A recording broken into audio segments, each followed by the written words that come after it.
Okay, ladies and gentlemen, I am Kevin Aki here for Esports Weekly with Coca-Cola, and I'm joined by Chanman, whom we're going to talk about the new Hearthstone expansion. So, a little bit of details just came out. Just your initial reactions to it. What do you think so far? Well, it's great news. I mean, we've been looking for some more cards recently, so the expansion, we welcome the expansion, and initial reactions is I'm really excited. There's a lot of cards I feel like are completely different than the type that we have right now. There's a new mechanic called Discovery, and lots of RNG-ish type of cards. I mean, there's no other way to describe it, and that's always exciting. You know, that's kind of what stood out to me. Was it seemed like from their initial announcement, they made a very strong stance that like, nope, we're still going to be throwing in these cards that have random generators. But this one's a little bit different. The Discovery feature is theoretically supposed to be giving you cards that benefit the sort of deck that you're playing. Do you think that that's a move in the right direction away from the pure RNG we've seen? Yeah, I think it's nice when they give you a choice. I mean, things like the Druid having cards where they could choose the different lines. So it's definitely nice in that factor, and it's not just a cycle card, Discover. It's actually adding an extra card to your deck, essentially. So I definitely do like that. I hope they continue to give you a body when they actually implement that kind of mechanic. But excited to try it out on a bunch of different cards. I've only seen it on one card, that Murloc card, that 1/3 Murloc card, but so curious to see what else they're going to do for it. Okay, and like everyone else, are you on the Tice train this weekend, or are you of the opinion that maybe one of the Asia Pacific super aggro decks are going to come through?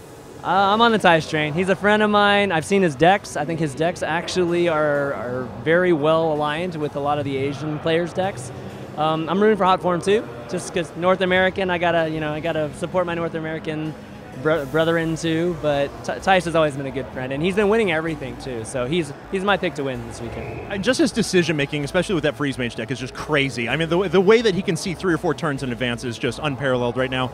Okay, so let's talk about the esports scene in general, though. Do you like the direction that Hearthstone esports is going, and would you recommend any changes to it, if any? So esports, I mean, I love the fact that Blizzard's supporting it, providing just these large prize pools, and really just continuing it throughout the entire year. I wish we would see some changes. I think Conquest has been like the biggest topic. It's, having it go on for 12 months it can really make it feel a little stale.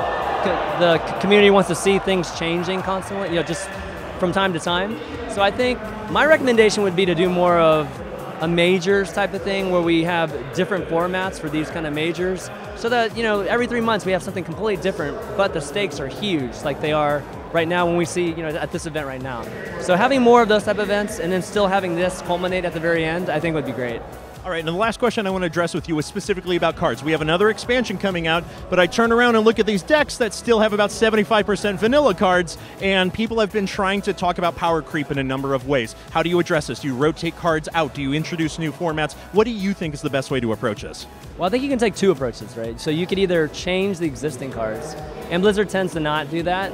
But the other thing you could do is just bring in new cards that are more powerful than the current ones, and that's usually what tends to cause power creep. But I think it's necessary right now. We need to change things up. There are a lot of cards that have been in these powerful decks for 2 whole years now, since beta, and it continues to happen. Every time a new expansion comes out, the same decks just get a little bit stronger and they stay at the top of the metagame. So we need to just switch things around quite a bit, and I think the best way to do that is to create super powerful cards or nerf existing cards. Yeah. All right, well, thank you very much. We really appreciate it, man. That's going to wrap things up here for Esports Weekly with Coca-Cola. Don't forget to keep it tuned here to IGN all weekend long. We're going to be at BlizzCon covering and interviewing your favorite players, casters the entire weekend. Have a good one.